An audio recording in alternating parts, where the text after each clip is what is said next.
Hi guys, I am going to discuss about the topic annual value. Annual value is one of the notional income.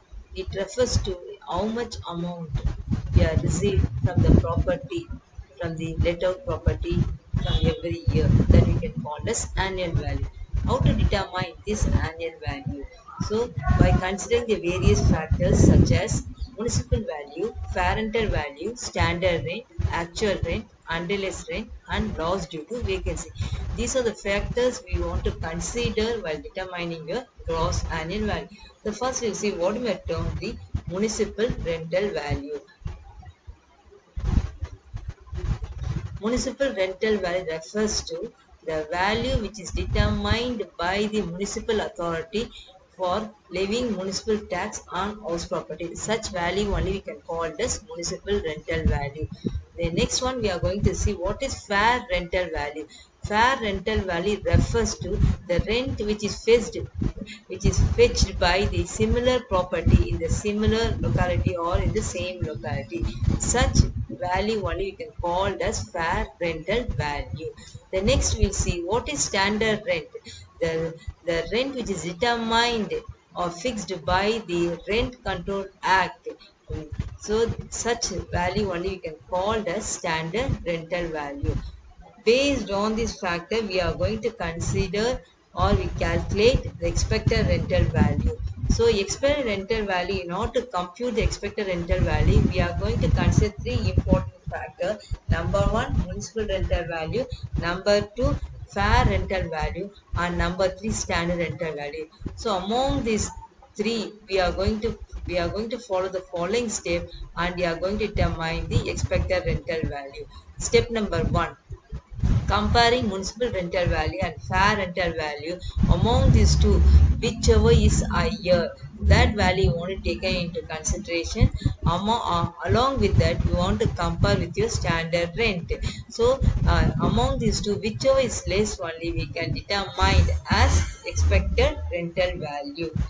The next we are going to see what is composite rent.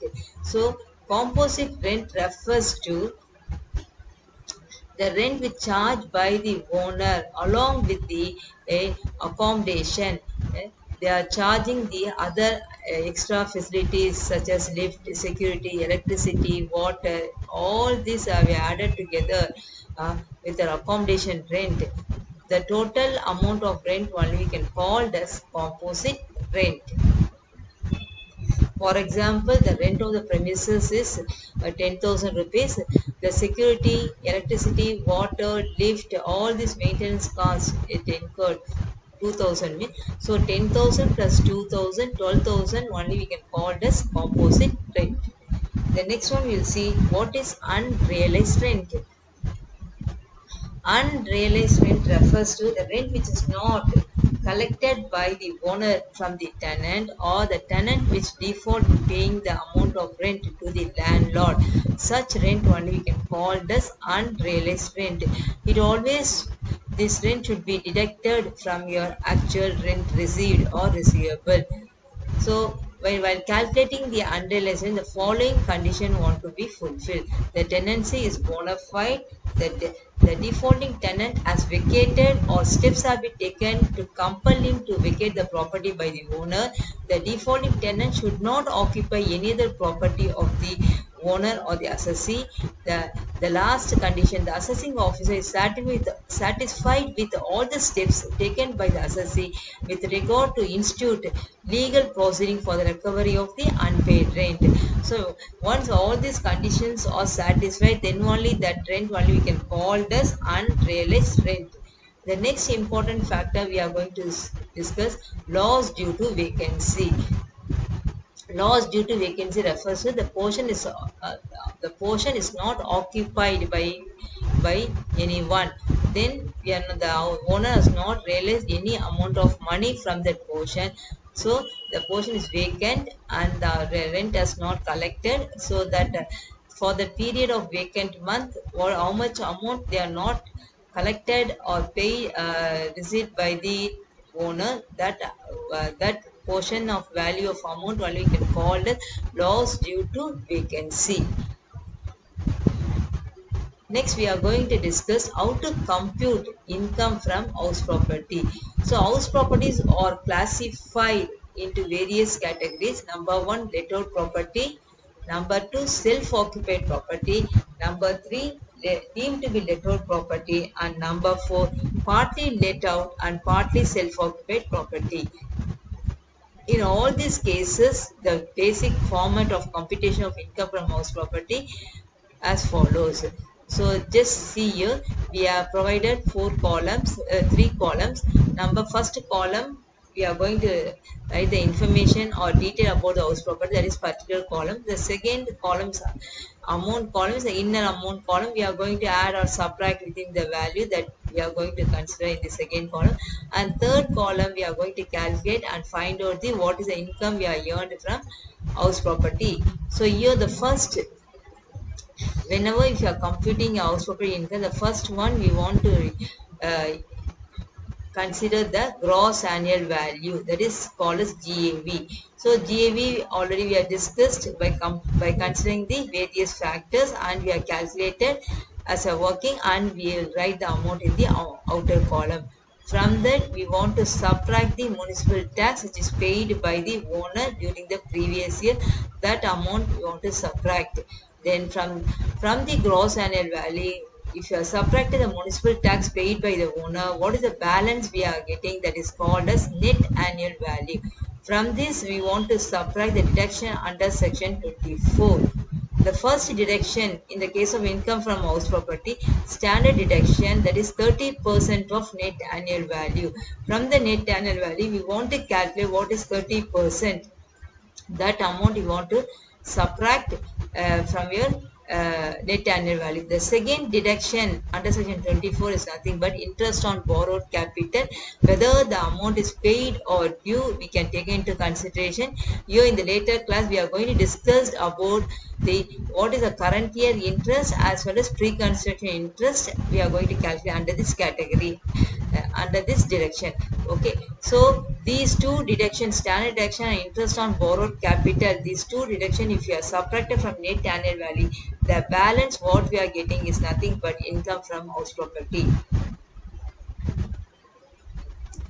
So already we have discussed, that is we have the house property are classified into four types: let out property, self-occupied property, deemed to be let out, and partly self-occupied and partly let out. With respect to, we are going to discuss in the later class.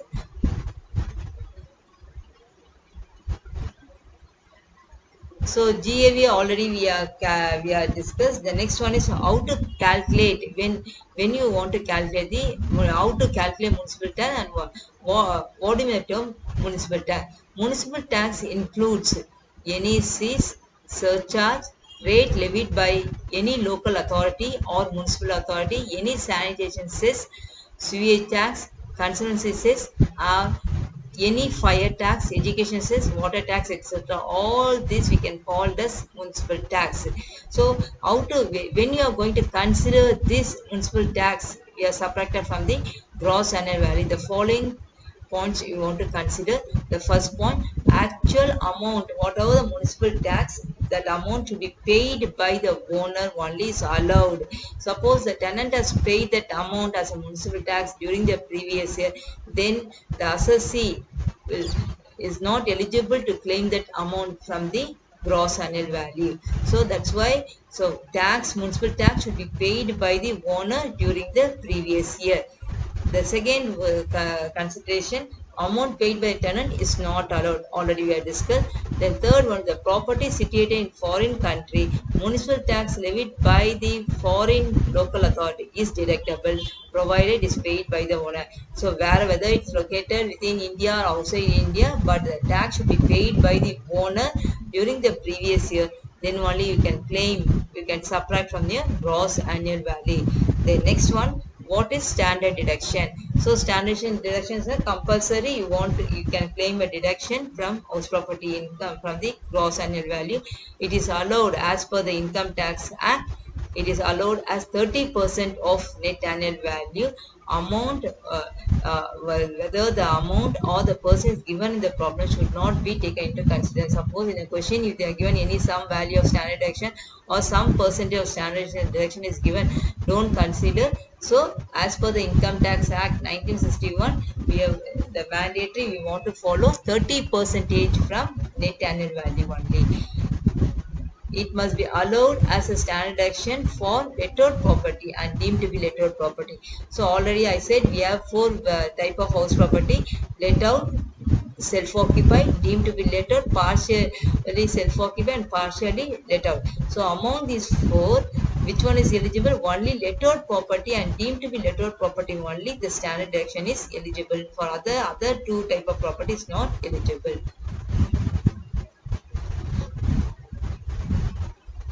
Now we are going to discuss about the lettered property. What is the term lettered property? So here lettered property means the owner letting out their house to the tenant. Okay, that we can call this lettered property. The owner letting out the property to a tenant either for residential purpose or for commercial purpose. Okay, whatever case, if the owner is letting out and collecting a rent from that property, such property we can call as lettered property. So for computing an annual value of lettered property, the following classification under four heads: lettered property without unrealized rent and vacancy. Number 2, lettered property with vacancy only. Number 3, lettered property with unrealized rent only. And fourth one, lettered property both unrealized rent and vacancy. Okay, first we'll see the rule number 1. When annual rental value is not given,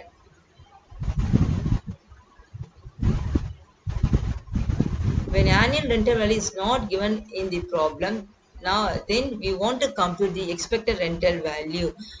That itself we can consider as a gross annual value of the property. So gross annual value itself we can call as a expected rental value. So how to compute expected rental value? Expected rental value already we have discussed. So again we recollect, expected rental value is nothing but comparing the two factors, that is municipal rental value or fair rental value. Among these two, whichever is higher, that you want to take into consideration. Along with that, whichever is higher value, along with that you are comparing the standard rent. Among these two, whichever is less only, we can call as a expected rental value.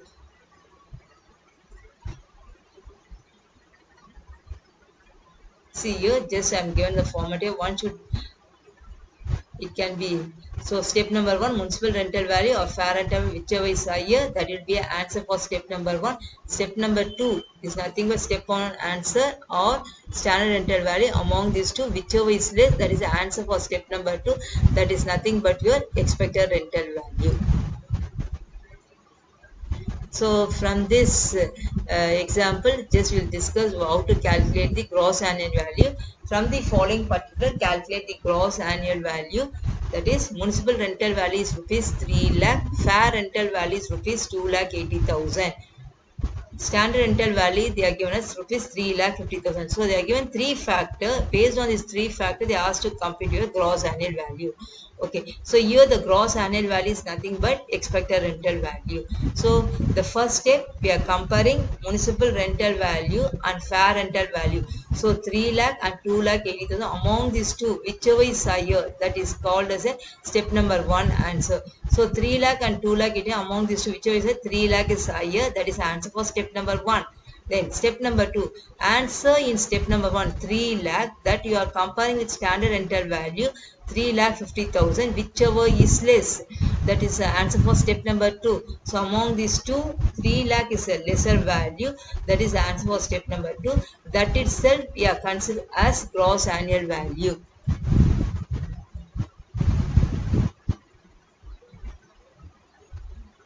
Just we will see this problem. From the following particular, calculate gross annual for the 4 houses. So they are given 4 houses, they are given 3 factors. Now we are going to compute computation of gross annual value. See here.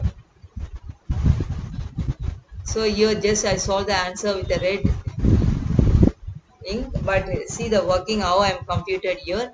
So here for the 4 houses, just first I started comparing the municipal rental value and fair rental value among these two, whichever is higher. For house 1, which is higher, municipal rental value 30,000. For house 2, fair rental value is higher, that is 5 lakh. For house 3, again the municipal rental value is higher, 1,20,000. 1,20,000. For house 4, the fair rental value is higher, 70,000. Okay, so that is the answer for step number 1. Then along with the step number 1 answer, I am comparing standard rental value 35,000 for the first house. I am comparing with 30,000. Among these two, whichever is less, 30,000 is less. Then for house 2, 5 lakh and 6 lakh, whichever is less, 5 lakh is less. For house 3, 1,20,000 and 90,000, whichever is less, 90,000. For house 4, 70,000 and 66,000, whichever is less, 66,000. So the lowest, that is nothing but answer number 2, step number 2. So in order to compute gross annual value, step number 2 answer itself we are called as expected rental value. That itself we can call as gross annual value. I think so we can follow the above explanation. So we'll discuss the next concept, rule 2, in the next session.